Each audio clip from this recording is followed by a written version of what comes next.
For decades, the Kremlin has created an image of the Russian army as professional and invincible. However, these myths have been shattered by the realities of the war in Ukraine. Russian troops were not able to defeat the defense forces with a rush. Moreover, the invading army suffered crushing defeats and is still unable to fulfill its goals. And this came as a surprise to many people, says military expert Serhiy Kuzan. Протягом цього часу Throughout all this time, it was Russia that really put fear into the West and into Western political elites and their military intelligence, and especially during their operation in Syria, where they succeeded. After all, and the Assad regime held on, and in Georgia, even earlier in 2008. That is, all these facts, they formed the opinion in the West that indeed this army could perform missions anywhere in the world. But for the first time, the Russian army got kicked in the teeth by the armed forces of Ukraine. And in fact, the whole operation, the whole victory march they were counting on, crashed by the fact that our armed forces are able and morally ready to fight the Russians. Russia cannot boast high-precision modern weapons. They have nothing to counter the equipment that Ukraine receives from its Western partners. However, experts do not recommend underestimating the number of weapons in the warehouses of the enemy, even if it is not the most modern one. With such equipment, the enemy troops will suffer huge losses, but try to move forward. По запасах озброєнь це направду все ж таки друга армія світу. They are really the second largest army in the world in terms of armaments. In terms of such armaments as tanks, they still rank first in the world altogether. It's more than 13,000 units.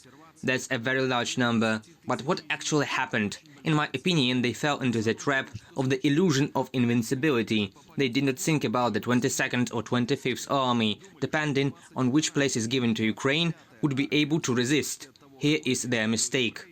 However, armaments do not solve all the issues. First and foremost, motivation is important, experts say, and the Russians have big problems with that. Their soldiers massively refuse to fight. This is evidenced by the interceptions of the security service of Ukraine. Border guard, how many of your people refused? As I understand, all the personnel. Repeat. Almost everyone. дуже часто вже трапляються факти. Very often there are facts and threats to the leadership, sabotage and refusal to follow orders, and it is not from a good life that Russians compensate for lack of motivation, lack of fighting spirit with the number of bullets and shells. According to various data, Russia's draft potential makes 1.5 million people. However, Russians are in no hurry to go to war voluntarily, and the Kremlin's top leadership is afraid to declare a general mobilization, experts say. In the meantime, Ukraine can continue conscription with people, on the contrary, voluntarily enrolling in the army. In addition, Kyiv has secured unprecedented support from other countries. Lend-Lease from the United States, cooperation with NATO member countries, guarantee military aid from dozens of allies. Не самі, звичайно. We are not alone. Of course, the first element of our strategic victory is just one. It sounds easy. It is the victory of Ukrainian weapons on the battlefield. This is the only way and not any other way. But there is another nuance. Without broad international support, we would have been in trouble.